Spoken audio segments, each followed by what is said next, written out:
Stop using credit repair companies to fix your credit. Okay, boy, I'm beating my best, I know.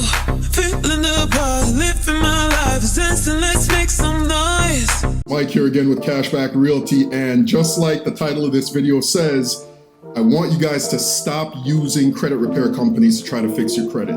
Now, this might be a controversial topic, but let me tell you why I'm saying that. So I got a call from a referral client of mine. I have a lot of previous clients. I have a lot of good friends. I have a lot of business associates that send me business. By the way, thank you guys, all of you who send me referrals. I really appreciate it. Keep them coming. Even if it's not time for them to buy a house yet, or they just have questions, or if you guys just have questions, don't hesitate to give me a call. I'm here to answer all your questions. So she called me about, 2 or 3 days ago, said, hey, so-and-so referred me, told me you were a great real estate broker, and I want you to help me buy a house. Now, this girl had pretty much everything she needed to pre-qualify for a mortgage, right? She has a great job working as a nurse. She makes about $65,000, $70,000 a year. She's got money saved, got about $25,000 saved for her down payment. Only thing she's missing is, yep, you guys guessed it, her credit. Credit scores in the mid to lower 500s. So that's not gonna get her qualified for a mortgage. That's not gonna get her pre-approved. And here's the thing, what's on her credit is not that bad. She could literally fix what's on her credit within, a month. She could get everything taken care of and she would get pre-approved for a mortgage. But instead, since the beginning, and I'm going by what she told me here, since the beginning of last year, this is the beginning of 2020, around February or so, she hired a company to fix her credit. She's been paying them for the past 14 months, right? Since February of last year, we're in April now, 14 months, $100 a month. That's $1,400 she's been paying them, and her credit score hasn't moved.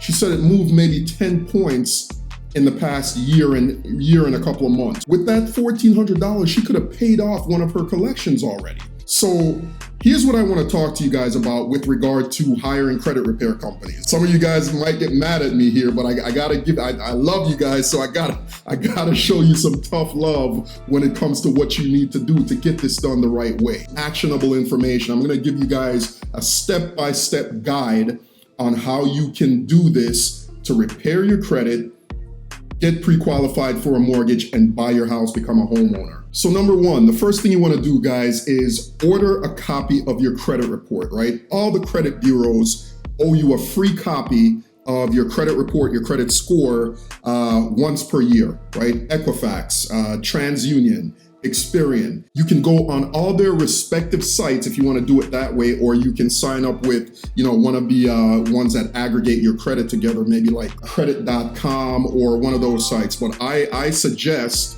that you go to each one of them and order a copy of your credit report that they are obligated to send you. Review it thoroughly, guys. Make sure you go through everything on that credit report line by line. Check it for errors, check it for previous debt, check it for everything. Check it even down to the address that they have for you. So step number 2 is, if you're going to dispute anything on your credit, if there is a legitimate error on your credit and you're gonna dispute it, be precise, right? Make sure you have all the documentation. For example, if there's a debt on there that you've already paid off, make sure you have your documentation for that. If there is something on there that is erroneous, that should not be there, maybe an obligation that belongs to someone else that it just plain shouldn't be on your credit, make sure you're precise. Because here's the thing, a lot of these vendors, a lot of these credit card companies, these banks, it's not like it was 20 years ago, right? They're way more thorough in reporting the information to the credit bureau. 20 years ago, you could basically hire a company to basically inundate them with letters of verification saying, hey, you say I owe you this debt, prove it, right? And if they couldn't prove it, it basically had to be removed. Guess what? That's not happening as often anymore, right? These guys are crossing their T's and dotting their I's. They have everything. And furthermore, they will re-verify the debt if you try to dispute it and say it doesn't belong to you. And they're like, nope, it's yours. You signed here on this date and you went into BrandsMart and you bought that 85-inch television, even though you have 5 other TVs in your house, and it's yours. It's your debt, and they re-verify it on your credit and drop your credit score even more. Be very careful with that and make sure you're precise. You have all your ducks in a row when it comes to disputing something on your credit. And number 3, guys, and here comes the tough love part. Take responsibility for what's on your credit. And what do I mean by that? We all make mistakes, right? I say it all the time. Bad things happen to good people sometimes. Maybe you lost your job. You needed to, use a credit card to pay a bill. You needed a credit card or some other form of credit to get you through a rough time in your life. That's fine. We all go through things in life. Life isn't predictable sometimes, and it's okay. But you got to take responsibility for it. Why? Because the goal of home ownership is bigger than what you're dealing with right now. And I don't know if you get what I'm saying, but paying off the collection, whatever it is on your credit, is minuscule compared to the bigger goal of moving forward in your life, not using credit repair as some sort of crutch, and not play these games of getting the bank to try to remove the debt under some kind of trickery or maybe they forgot, or maybe they can't find my paperwork and then they'll have to remove it. Guys, like I said, that is becoming increasingly more difficult. So that's not the route you want to take. And like I said in the example I gave at the top of the video, this one girl is 14 months in and there's no improvement on her credit. Whereas if she had grabbed a hold of this thing, she could have taken care of it maybe in a month, maybe a month and a half, and be pre-qualified for a house. Now, one quick thing I want to mention with regard to collections or bills on your credit is medical bills. Like I said, bad things happen to good people. Don't worry so much about medical bills as it pertains to buying a house, and I'll tell you why.